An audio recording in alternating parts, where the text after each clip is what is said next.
नमस्कार YouTube family. जमीन मालमत्तेत स्वतःची वाटणी हवी आहे, पण भावकीचा विरोध होतोय। मग कोणत्या पद्धतीने मिळवाल हक्क, तर ते आजच्या व्हिडिओद्वारे आपण जाणून घेणार आहोत। घर जमिनीच्या वाटणीवरून अनेकदा भावंडांमध्ये किंवा नातेवाईकांमध्ये वाद निर्माण होतो। एखाद्याला स्वतःचा हिस्सा हवा असतो, पण भावकीचा विरोध असल्याने त्याला हक्क मिळत नाही। जर तुम्हाला रिअल इस्टेट व्यवहारांबद्दल संपूर्ण माहिती हवी असेल तर आमच्या YouTube चॅनलला सबस्क्राइब करा आणि नवनवीन व्हिडिओ अपडेट्स मिळवा। सबस्क्राइब करा आणि तुमच्या रिअल इस्टेट नॉलेज मध्ये भर घाला। अशा वेळी कायदेशीर मार्गाने स्वतःचा हिस्सा मिळवता येतो, मात्र त्यासाठी योग्य प्रक्रिया आणि कागदपत्रांची माहिती असणे आवश्यक आहे।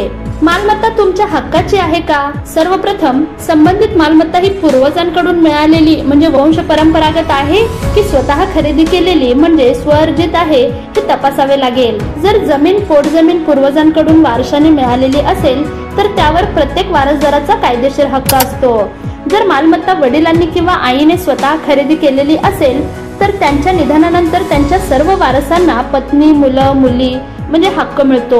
हक्क सिद्ध करण्यासाठी कोणती कागदपत्रे लागतात? तर स्वतःचा हिस्सा सिद्ध करण्यासाठी खालील कागदपत्रे लागतात, जसे की 7/12 उतारा, 8 उतारा, त्यानंतर वारस नोंद म्हणजे हेअरशिप सर्टिफिकेट, घरपट्टी किंवा महानगरपालिकेचे कर नोंदवही, मृत्यू दाखला म्हणजे पूर्वजांचा किंवा पालकांचा मृत्यू दाखला, अशी कागदपत्रांची आवश्यकता असते।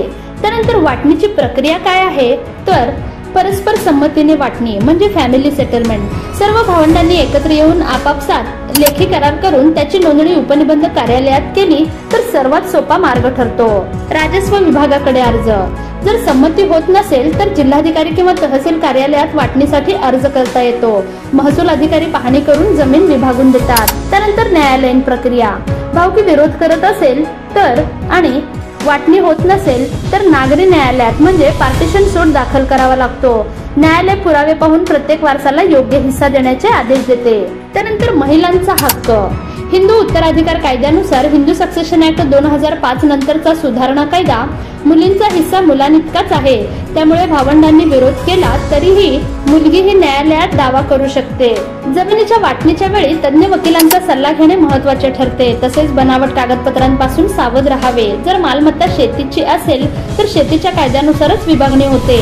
वाटणी झाल्यानंतर नोंदणी करून त्याची नोंद 7/12 उतार्यावर व मालमत्ता नोंदवहीत करणे आवश्यक ठरते।